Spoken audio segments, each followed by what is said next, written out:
Di kawasan Kampung Baru ini, saya percaya generasi muda hari ini melihat bahawa kenapa Kampung Baru ini dia masih lagi memiripkan kampung. Kalau kita tengok di belakang kita ni nampak KLCC, satu kawasan begitu moden dalam Kuala Lumpur ini dan merupakan ibu kota negara. Tetapi ada di tengah-tengah bandaraya kita ini, di ibu kota kita ini, terdapat satu perkampungan orang Melayu. Kita panggil Kampung Baru. Jadi Kampung Baru ini sudah tentu menjadi sinonim kepada semua penduduk-penduduk di semenanjung Malaysia ini, termasuk Sabah dan Sarawak. Kerana apa? Kerana keunikan sejarah yang ada di Kampung Baru ini.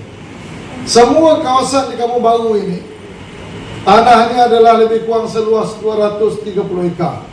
Kalau salah tolong betulkan, kita ada Institusi Agung Mas ini, lebih kurang 230 ekar. Banyak masyarakat yang datang di kampung ini, dia tak faham sejarah ini. Kerana sejarah ini perlu difahami oleh beliau-beliau.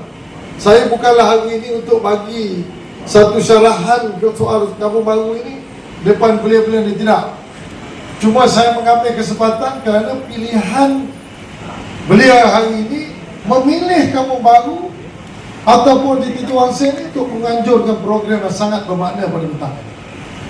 Oleh itu, ramai daripada pelajar-pelajar yang ada datang hari ini, hampir lebih 200 orang. Saya mengambil kesempatan ini untuk berkongsi sikit kenapa dan mengapa Kampung Baru ini masih macam dulu-dulu lagi. Kerana ada banyak sejarah yang kita ada ini sangat tidak difahami oleh ramai masyarakat di kawasan di luar daripada kawasan Kampung Baru. Kampung Baru ini walaupun nampak tidak membangun, kalau dibandingkan seberang sungai baru ini, semua bangunan pencakar langit. Tetapi kita ada sejarah di sini, mana pada ketika 125 tahun dahulu, orang-orang Melayu yang duduk di kawasan-kawasan Kuala Lumpur ini dulu tidak ada tempat tinggal. Maka Sultan Selangor pada ketika itu telah menganugerahkan tanah ini secara percuma kepada orang-orang Melayu, lebih kurang dalam 230 ekar, untuk orang-orang Melayu tinggal dalam kawasan ini. Dan over the period of time, tanah ini telah dibagi grant kepada setiap penduduk, dan hari ini telah masuk generasi keempat dan sebahagian daripada mereka generasi kelima. Sudah tentu untuk membangunkan kawasan yang mempunyai kesan sejarah ini bukan mudah, kerana setiap daripada mereka ini mempunyai tanah ada yang berbeza-beza saiz. Ada yang 10 kaki persegi, ada yang 8 kaki persegi, 8,000 kaki persegi, ada yang 20, 30,000 kaki persegi. Tetapi mereka ini telah bagi-bagikan dia punya pecahan tanah ini. Maka apabila ada satu lot 10,000 kaki persegi, ada orang mempunyai tanah hanya 5 orang. Ada yang sampai 240. Betul tak ni? Betul tak? 240, macam mana nak pecah-pecah tanah ini? Maka berlakulah proses pembangunan ini berlaku, tetapi berlaku dengan kadar yang perlahan, kerana isu-isu soal tanah ini sukar untuk diselesaikan. Tetapi apa yang berlaku pada tahun lepas, satu isu yang cukup kecoh di Sungai Baru. Jadi saya nak berkongsi ini dengan beliau-beliau ini kerana dia kena faham. Sebab banyak yang berlaku dalam soal sosial media ini, banyak daripada beliau-beliau ini dia tidak faham. Jadi oleh kerana itu saya ambil kesempatan itu beri cerita sikit. Maka berlaku satu perkampungan di Sungai Baru ni, flat Sungai Baru, lebih kurang dalam 8 blok. Kemudian ada kawasan penempatan rumah-rumah teres. Apa yang berlaku, datang pemaju untuk membangunkan kawasan ini tanpa melihat kesan sejarah dan nilai sejarah Kampung Baru. Maka banyaklah orang tak faham. Maka pemaju ini memindahkan penduduk di sini. Sudah tentu pada ketika itu saya protes, bahawa saya cakap tidak boleh buat pembangunan sebegini rupa. kita tidak boleh membenarkan pembangunan ini berlaku tanpa mengambil kira kesan sejarah dalam kawasan ini. Tapi malangnya, waktu saya menjadi wakil rakyat dulu, selesailah, tak ada masalah, orang tak pindah. Sebab saya boleh menerangkan kepada generasi-generasi yang datang kemudian bertanya kenapa tak boleh bangun. Tapi hari ini, waktu ketika itu, apabila saya tidak lagi menjadi wakil rakyat di kawasan ini, maka pemaju yang sama datang dan nak membangun kawasan ini dan memindahkan semua penduduk-penduduk di sini dan menjanjikan untuk memberi penempatan semula. Hari ini telah lebih daripada 8 tahun. Saya nak tanya, ini Mas Setiausaha Hormat Mas ni, dah balik ke belum? Belum. Berapa tahun? Nak masuk 9 tahun. Projek tak buat.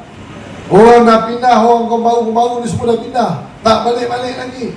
Sebab kerana orang yang melakukan pembangunan ini dia tidak faham sejarah di atas tanah ini yang sangat kompleks, yang memerlukan strategi untuk memahami sejarah ini, baru boleh kita buat pembangunan. Saya cakap begini kenapa? Kerana ada tanah yang sama di Pasar Minggu, di dalam kawasan ini. Saya berjumpa dengan Samsuri, waktu itu saya jadi wakil rakyat.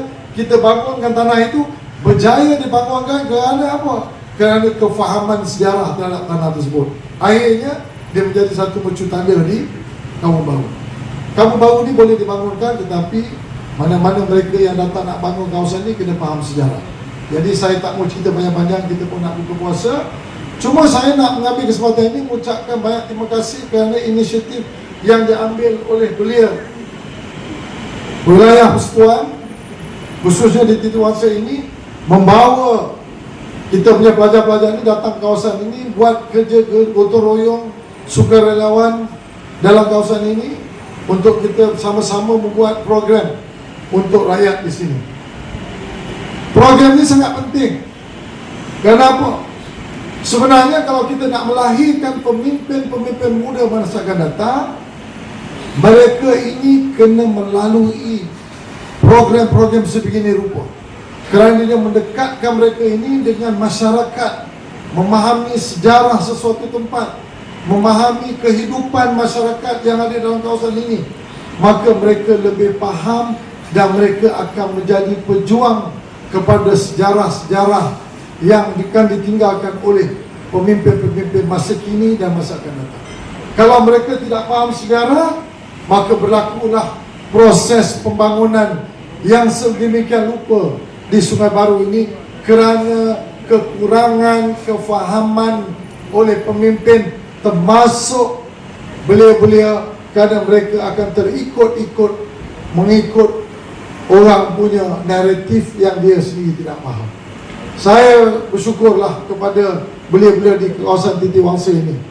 Walaupun mereka ini adalah belia-belia yang lahir selepas merdeka, mereka ini berumur 15, 16, 17, 18, 19, mereka tetap dan faham soal di Kampung Baru ini. Cuma yang tidak faham hanyalah belia-belia yang di luar daripada kawasan Kampung Baru.